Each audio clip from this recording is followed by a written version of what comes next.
오늘 본문에 예수님께서 가버나움이라는 동네에 가셨다고 말씀합니다. 가버나움이라는 곳은 갈릴리 바다 근처에 있었던 곳으로서 예수님이 가장 많이 가셨던 곳이기도 합니다.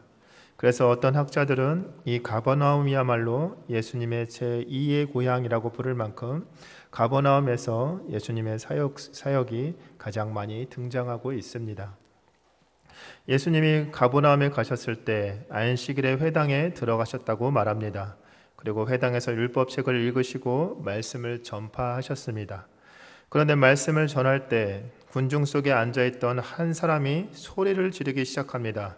그냥 평범한 소리가 아니라 아주 크고 이상한 소리를 지르며 이렇게 말합니다. 오늘 본문 24절에 나사렛 예수여 우리가 당신과 무슨 상관이 있나이까 나는 당신이 누구인 줄 아노니 하나님의 거룩한 자니이다 라고 말하면서 악을 써댑니다. 귀신이 그 사람을 사로잡아 아주 크고 날카로운 소리로 말을 하게 한 것입니다. 그러자 예수님께서 그 사람에게 말씀하십니다.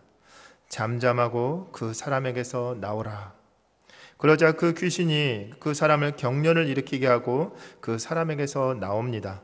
이에 사람들이 모두 놀라 수군거리기 시작했습니다. 귀신 들린 사람의 모습을 보고 두려워하던 그들이 이 귀신을 쫓아내고 있는 예수님의 모습을 보면서 또 한 번 놀라고 있습니다. 안식일에 회당에 모인 가버나움의 사람들은 이 놀라운 기적 사건을 목격하면서 도대체 이분이 누구신가 라는 생각을 깊이 하게 되었습니다. 이 사건을 통해 우리가 귀신에 대해 몇 가지 생각해 볼 것이 있습니다. 첫 번째는 귀신은 예수님을 알고 있다는 것입니다. 그 회당에 앉아있는 모든 사람들이 예수님에 대해서 잘 몰랐습니다. 예수님이 어떠한 분이신지 어떠한 능력을 갖고 계신지 전혀 몰랐으나 이 귀신만큼은 정확히 알고 있었습니다. 흔히 귀신같이 안다라는 말을 할 때가 있습니다. 누가 생각지도 못했는데 내가 말을 하지도 않았는데 나의 치부나 나의 비밀을 알아챘을 때 귀신같이 안다라고 말을 하는데 꼭 귀신같이 안다는 귀신이 모든 것을 안다는 생각을 우리에게 주입시켜 주기도 합니다. 그러나 귀신은 모든 것을 다 알지 못합니다. 자신이 모든 것을 다 아는 것처럼 우리를 속일 뿐입니다. 귀신을 너무나 크게 생각해서 우리의 모든 생각과 과거와 미래를 모두 다 속속히 아는 존재라고 생각하면 그 순간부터 귀신의 노름에 놀아나게 되는 것입니다. 모든 것을 아시는 분은 하나님 한 분밖에 없습니다. 귀신은 일부만 알 뿐입니다. 오늘 본문에 회당에서 일어난 일들만 보아도 지금 귀신이 두 가지를 알고 있습니다. 하나는 예수님이 누구이신지를 알고 있습니다. 그리고 또 하나는 자신이 멸망당할 것이라는 것을 알고 있습니다. 그래서 24절에 이렇게 말합니다. 나사렛 예수여 우리를 멸하러 왔나이까. 귀신은 예수님이 누구인지 정확히 알고 있었습니다. 예수님의 말 한마디면 자신이 죽을 것이라는 것도 잘 알고 있었습니다. 그리고 자신은 보나마나 멸망당할 위기에 있다는 것도 알고 있었습니다. 회당 안에 그 사람 무리에 숨어 있던 그 귀신은 예수님이 누구인지 본능적으로 알았습니다. 다른 사람들은 아무도 몰랐는데 이 귀신은 지금 알고 있습니다. 그리고 또 하나를 알고 있습니다. 바로 예수님이 자신을 멸망시킨다는 것입니다. 그래서 귀신이 예수님을 두려워하고 있는 것입니다. 귀신은 권력과 재물과 능력 같은 것들은 두려워하지 않습니다. 왜냐하면 그런 것들은 자신이 부리는 것들이기 때문에 그런 것들을 두려워할 필요도 없습니다. 그런 귀신이 두려워하는 것은 오직 하나, 바로 주님이십니다. 주님이 등장하면 귀신은 벌벌 떨면서 그 앞에 엎드리거나 아니면 쫓아와서 주님 앞에 살려달라고 비는 것 외에는 없었습니다. 거라사 광인의 사건을 우린 공관복음에서 볼 수 있습니다. 거라사 지방에 한 사람이 있었는데 심각하게 귀신이 들려 있었습니다. 그냥 귀신이 한 마리 정도가 들어있는 것이 아니라 때로 들어가 있어서 군대 귀신이 들렸다라고 말씀합니다. 수없이 많은 귀신이 그 사람 안에 들어가 그 사람 완전히 제정신이 아니게 되었고 무덤가에 살면서 짐승처럼 소리를 지르고 자기 몸을 해하면서 지냈습니다. 아무도 이 사람을 통제할 수도 구원할 수도 없었습니다. 그저 쇠사슬로 묶어놓을 뿐이었는데 그 쇠사슬마저도 쉽게 끊어버리고 도망가 버리기 일쑤였습니다. 사람들이 두려워할 뿐 아무것도 해줄 수가 없었습니다. 그런데 예수님이 이 거라사 지방에 오시게 되었습니다. 거라사 지방에 등장하시자마자 이 귀신 들린 사람이 귀신같이 알고 예수님 앞에 나옵니다. 그리고 그 앞에 엎드립니다. 그리고 오늘 본문에 나오는 말과 똑같이 외칩니다. 나사렛 예수여, 우리가 당신과 무슨 상관이 있나이까? 우리를 멸하러 왔나이까? 나는 당신이 누구인 줄 아노니 하나님의 거룩한 자니이다. 희한하게도 이 군대 귀신 들린 자의 말과 오늘 회당 안에 있었던 귀신 들린 자의 말이 같습니다. 귀신들의 이 동일한 고백은 그들이 가장 두려워하는 것이 무엇인지 우리에게 분명하게 보여주는 것입니다. 바로 귀신이 두려워하는 것은 예수님이라는 것입니다. 귀신이 가장 두려워하는 것은 예수님이 맞습니다. 예수 이름에 얼마나 큰 능력이 있는지 귀신은 그 이름을 듣기만 해도 두려워 떱니다. 그래서 귀신을 쫓아낼 때 찬송가만 많이 불러도 귀신은 벌벌 떱니다. 그리고 예수 이름으로 명령하면 그대로 쫓겨나갑니다. 다른 것으로는 절대 귀신이 나가지 않습니다. 예수님의 이름으로 외치는 그 기도와 그 이름의 권세만이 오직 이 귀신들을 물리칠 수 있고 쫓아낼 수 있습니다. 성도님들, 귀신이 우리 마음에 자신을 향한 두려움을 밀어넣는 이유는 바로 예수의 이름을 생각하지 못하게 하여 그 두려움에 사로잡혀서 모든 것을 포기하고 도망가도록 하기 위해서입니다. 귀신이 우리를 유혹하며 물질과 권세를 주려고 하는 이유는 딱 한 가지입니다. 예수 이름에서 관심을 끊게 하기 위함입니다. 두려움에 사로잡혀 예수님을 바라보지도 못하게 하기 위해서 귀신은 지금도 필사적으로 노력합니다. 오직 자기가 두려운 것이 예수님밖에 없기 때문에 사람과 예수님을 단절시키기 위해 여러 가지 모양으로 자기를 과대 포장하고 우리의 마음속에 두려움을 밀어넣습니다. 그렇게 보면 우리는 귀신이 그저 두려운 존재가 아니라는 사실을 말씀을 통해 발견할 수 있습니다. 오히려 귀신이 지금 굉장히 두려워하고 있다는 것을 알 수 있습니다. 예수님을 두려워하고 있습니다. 귀신은 그것을 숨기기 위해 자신을 포장하고 또 두렵게 보이도록 만들고 우리를 위협하지만 정작 귀신은 두려워하고 있습니다. 왜냐하면 예수님 때문에 자신의 운명이 죽을 것을 누구보다 잘 알고 있기 때문입니다.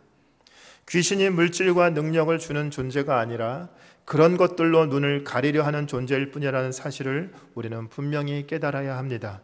그래서 오늘 본문이 말하는 귀신에 대한 첫 번째 진실은 귀신이 무서워하는 것은 예수님이라는 사실을 우리는 명심하시기 바랍니다.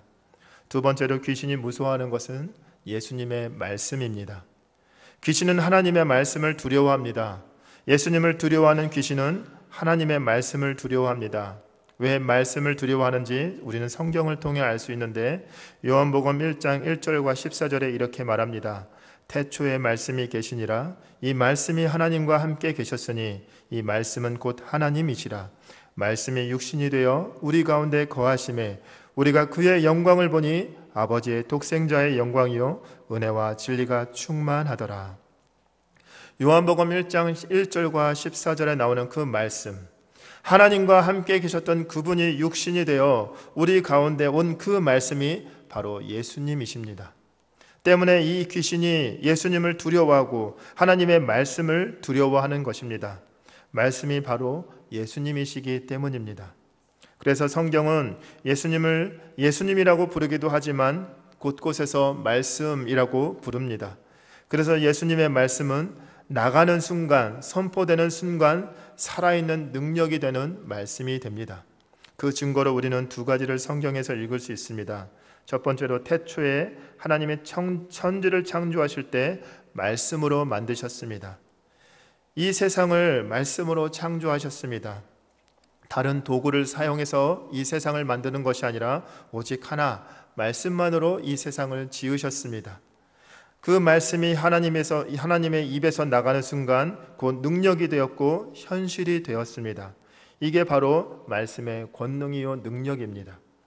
두 번째로 에스겔 골짜기에서 하나님이 에스겔을 통해 외치라라고 말씀하셨을 때 그 말씀, 하나님의 입에서 나오는 그 말씀, 그 명령의 말씀들이 능력이 되어서 죽은 시체의 뼈밖에 안 남았던 그 뼈들이 서로 들러붙고 살이 붙고 힘줄이 생기고 가죽이 덮이더니 일어나 군대가 되었습니다. 절대로 살아날 수 없는 그 마른 뼈가 군대가 되어 일어나는 생명과 부활의 역사를 에스겔 골짜기에서 일어났던 것입니다. 그렇게 만든 것이 바로 말씀이었습니다. 말씀을 외치자 능력이 나타났습니다. 사랑하는 성도님들, 하나님의 말씀은 그 자체로 능력이고 실체이십니다. 말씀이 육신이 되어 나타나고 그것은 곧 현실이 되고 능력이 되는 것, 그것이 바로 하나님의 말씀입니다. 그렇기에 귀신이 가장 두려워하는 것도 하나님의 말씀인 것입니다. 세 번째로 귀신이 두려워하는 것은 그 말씀을 품고 있는 그리스도인입니다. 사람이 두려운 것이 아니라 그 사람이 품고 있는 말씀이 하나님의 말씀이기 때문에 두려운 것입니다. 말씀은 곧 예수님이십니다. 그런데 그 말씀을 믿음으로 품고 있는 그리스도인은 그 안에 예수님이 계시기 때문에 귀신이 함부로 그를 덮칠 수 없고 또 두려워 떨 수밖에 없는 것입니다. 우리가 성경을 하나님의 말씀, 능력의 말씀, 믿음이 능력이라고 말하는 이유가 뭐겠습니까? 믿음으로 내 마음속에 주님의 말씀을 못 박아 두는 것이기 때문입니다. 그래서 우리 눈에는 보이지 않을지 모르나 사탄은 그것이 보이는 것입니다. 주님이 그 안에 계신 것을 말입니다. 함부로 손댈 수 없다는 것을 알기 때문에 그래서 결국엔 도망갈 수밖에 없다는 사실을 말입니다. 그렇게 하나님의 능력이 우리 안에 역사하고 있는 것입니다. 우리의 능력이 좋아서 그렇게 되는 것이 아니라 하나님의 능력이 그렇게 역사하시는 것입니다. 혹시 아이언맨이라는 영화를 보신 적이 있으십니까? 그 미국 영화인데 그 영화의 주인공이 아이언맨 슈트라는 그 기계 옷을 입으면 초인적인 힘을 발휘합니다.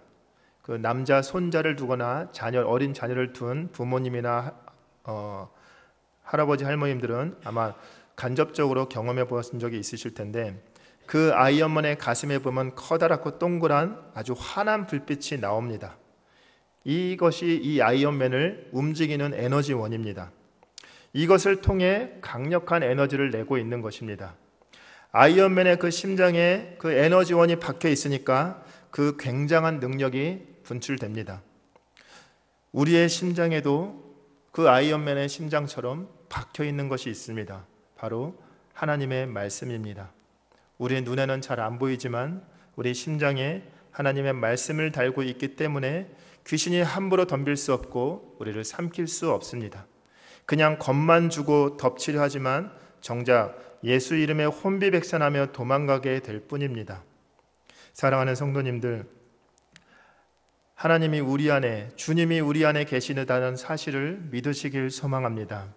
그리스도인은 그 심장에 예수님의 말씀을 받고 그 에너지로 살아가는 사람들입니다. 그 에너지는 그 아이언맨이 가지고 있는 그 에너지보다 비교할 수 없을 만큼 강력합니다. 성경은 하나님의 사람들이 어떻게 승리할 수 있는가를 보여주는 샘플의 책입니다. 예수님의 이야기, 하나님의 이야기이기도 하지만 하나님의 사람들을 이야기해 주기도 합니다. 그 사람들이 하나같이 무엇으로 승리하는지 그들은 다 하나같이 말씀으로 승리한다는 것을 보여주고 있습니다. 은혜의 말씀을 부여잡고 그 믿음으로 굳게 섰더니 어떤 사람은 무리를 걷기도 하고 또 어떤 사람은 죽은 자를 살리기도 하고 또 어떤 사람은 안진뱅이를 일으키기도 하고 물도 갈랐습니다. 이 모든 능력이 어디에서 나올까요? 바로 우리 심장에 박힌 하나님의 말씀에서 나오는 줄 믿습니다. 하나님의 주님의 말씀이 육신이 되어서 우리 가운데 오셨고 그분이 말씀으로 우리 심령에 계시기에 모든 귀신들이 두려워 떨 수밖에 없는 존재, 그게 바로 예수를 믿는 믿음의 사람들인 줄 믿습니다. 오늘 귀신이 두려워하는 것 세 가지를 말씀드렸습니다. 첫 번째, 예수님 자체입니다. 그리고 두 번째로 말씀입니다. 그리고 마지막으로 말씀을 품고 사는 믿음의 그리스도인들입니다. 그들은 귀신들이 두려워 떨 수밖에 없는 존재들입니다.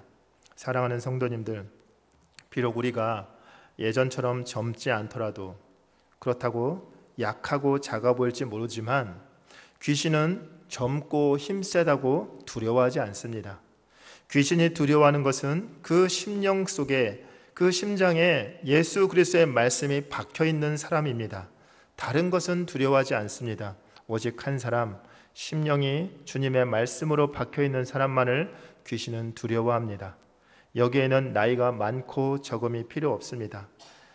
실력이 있고 없고도 필요 없고 돈이 있고 없고도 필요 없습니다. 오직 그 심령이 하나님 말씀으로 박혀 있는 사람, 그래서 귀신이 함부로 접근도 못하는 사람, 아무리 덮치려 해도 오히려 하나님의 능력에 덮쳐질 수밖에 없는 사람, 그것이 바로 귀신이 두려워하는 사람이고 귀신의 한계입니다.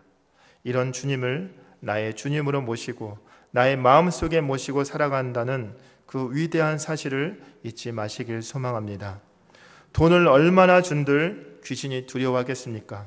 권력이 아무리 있어도 귀신은 두려워하지 않습니다. 오히려 우스워할 뿐입니다.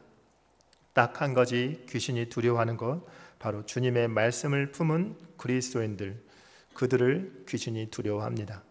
여기 계신 모든 성도님들, 귀신도 두려워하는 주님의 말씀을 품고 오늘도 승리하며 살아가시는 믿음의 성도들 되시길 소망합니다.